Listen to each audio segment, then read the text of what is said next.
Hola, bienvenidos a una nueva píldora. Nos metemos ya directamente con la programación de aula y dentro de ella, como no, con las situaciones de aprendizaje.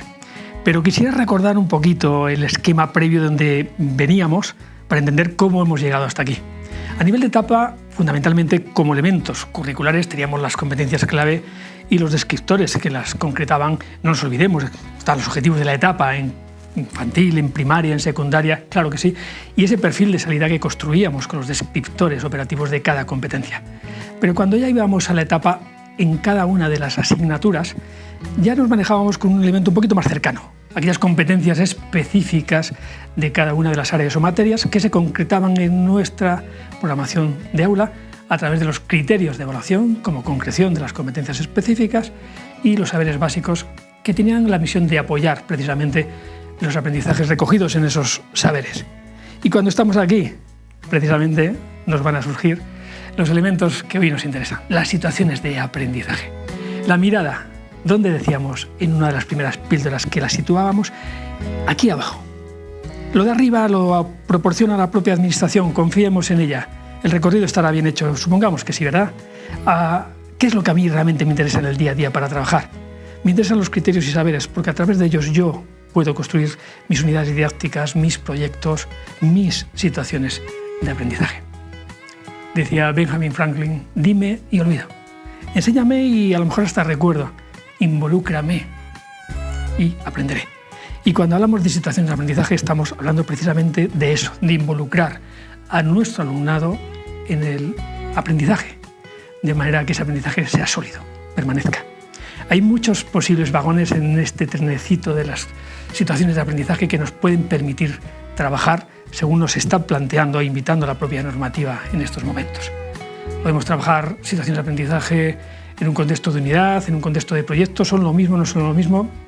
Hay diferentes posibilidades. Quizá la forma más sencilla sería trabajar situaciones de aprendizaje en el contexto de un evento de centro, el Día de la Paz, por ejemplo, o mediante tareas competenciales en el formato PISA, que es un formato bastante conocido. Llevamos ya 2 anteriores normativas en las que se estaba utilizando. Es el contexto de trabajo de las evaluaciones externas. Ya hablaremos de ellas en una próxima píldora. Podemos trabajar también incluyendo nuestras situaciones de aprendizaje dentro de una unidad didáctica. Al principio, al final, ya hablaremos de ellas en otra píldora. Y podemos trabajar de una manera un poquito más rica, un poquito también más compleja, pero más potente, a través de unidades didácticas completas planteadas como una situación de aprendizaje. Es decir, en este caso la situación de aprendizaje y la unidad didáctica son básicamente lo mismo, porque a lo largo de toda ella estamos planteando aprendizajes de una manera más significativa. También las veremos en su momento, como veremos el modelo más potente seguramente para recrear situaciones de aprendizaje, el aprendizaje basado en proyectos. Tenemos referencia a todo esto, pero hoy estamos simplemente en esa presentación previa para entender este concepto de situación de aprendizaje, que nos habla finalmente de una secuencia didáctica, una serie de actividades que nos permiten movilizar y desarrollar las competencias específicas. ¿Con el apoyo de los saberes? Lógicamente que sí. Fijaros que se hace una referencia muy directa a movilizar y desarrollar competencias específicas. ¿De forma directa? No, a través de los criterios de evaluación, que son precisamente la concreción de ellas en el contexto de mi asignatura. Pero la situación didáctica, la situación de aprendizaje, básicamente es eso. Es la herramienta que nos va a permitir movilizar y desarrollar competencias. ¿De dónde sugiere la propia administración que tomemos las ideas para poder trabajar nuestras unidades didácticas y crear nuestras situaciones de aprendizaje? Pues a partir de la propia lógica interna del área o materia que nos toque trabajar, a partir de tópicos que susciten el interés del alumnado y que generen situaciones de aprendizaje interesantes, a partir de los objetivos de desarrollo sostenible y, cómo no, también a partir de tareas que permitan desarrollar proyectos, que inviten al alumnado a investigar, a reflexionar, a crear, al final, productos que puedan servir para transformar el propio centro o el entorno. Un ejemplo de organización de nuestras unidades didácticas podría basarse, como decíamos hace un momento, en la propia lógica del área. Matemáticas, sexto de primaria. Tenemos el primer, segundo trimestre, tercero, y basándonos en lo que habitualmente tenemos recogidos en los saberes básicos de nuestra área, podemos configurar todo el recorrido de unidades en donde luego encajaremos las diferentes situaciones didácticas. ¿Y esto es válido? Por supuesto que sí. También sería válido esto mismo. Para sexto de primaria, en los mismos trimestres, plantearnos una serie de unidades un poquito distintas. Propuestas globalizadas. Salimos de la lógica del área a la hora de organizar las unidades didácticas y volveremos a ellas, pero de manera globalizada. Mi pueblo y yo, juegos numéricos, la cesta de la compra y por qué no acabar el trimestre con un proyecto sobre el mercadillo solidario. Y así en el segundo y tercero vamos haciendo una propuesta donde las diferentes partes de la materia, en este caso del área, estamos en primaria, se van ubicando de forma globalizada en cada una de esas unidades, en un contexto mucho más cercano, aunque no lo sea, a lo que plantearía la propuesta de aprendizaje basado en proyectos. Ambas formas, la anterior y esta, son válidas. Lo importante es que en una y en otra ubiquemos las situaciones de aprendizaje. En este concepto de situación de aprendizaje hay algunos adjetivos que habría que conectar pensando que sí o sí tienen que estar. Para que haya una situación de aprendizaje tiene que plantearse una situación competencial, porque si no, no podemos hablar de este concepto.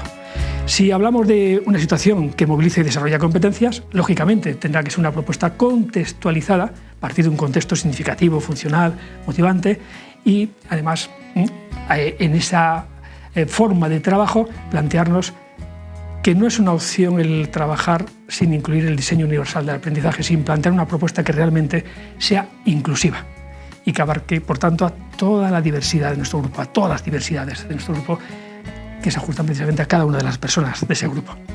Y por último, que sean propuestas con una alta implicación cognitiva. Otros adjetivos, por ejemplo, que la situación de aprendizaje sea cooperativa, que sea global, interdisciplinar, o que conecte con los ODS o que conecte con la educación emocional, es muy deseable. Pero no es un requisito obligatorio para el diseño de la situación de aprendizaje, aunque sabemos que sí la va a enriquecer. Si yo os planteara una actividad como la que os voy a proponer ahora mismo, ¿cuántos triángulos hay en la imagen que ves en pantalla? Por bonita que pueda ser una actividad planteada en este caso para niños o niñas pequeñitos, por bonita que sea, ojo, no la confundamos con lo que es una situación de aprendizaje. Pero claro, si yo os planteara cuántos triángulos hay en pantalla, creo que es demasiado fácil, ¿verdad?, la propuesta. Para vosotras, vosotros docentes, quizá tendría que ser algo así, o no, un poquito más exigente. Ahí va la propuesta. ¿Cuántos triángulos hay en la imagen que os muestro en pantalla? Pensadlo un ratito, dadle incluso a pausa a partir de cuando queráis para permitiros un tiempo y una vez que tengáis la cifra, que creéis que tenéis el número, volver a activar el vídeo para comprobar realmente el resultado, si se ajusta o no se ajusta a lo que yo os voy a decir como resultado correcto. Tenemos ya el dato. Bien, 27. Y si no ha habido 27, bueno, ahí tenéis el desglose por si acaso queréis comprobarlo. Aquí estamos ya en una actividad bonita e interesante en el marco de estar trabajando en matemáticas, el tema de las figuras geométricas, planteado como una especie de cuña activa, pero incluso podría haber sido más exigente y sé que ya tenía cierta dificultad, ¿verdad?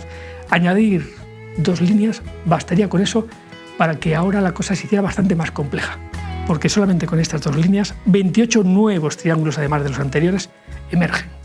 Y ya no solamente equiláteros, ahora aparecen isósceles, escalenos, etc. Toda la tipología de triángulos que me puede permitir en el aula seguir avanzando precisamente en ese contenido, en esos saberes. ¿Una actividad? Sí. ¿Situación de aprendizaje? No.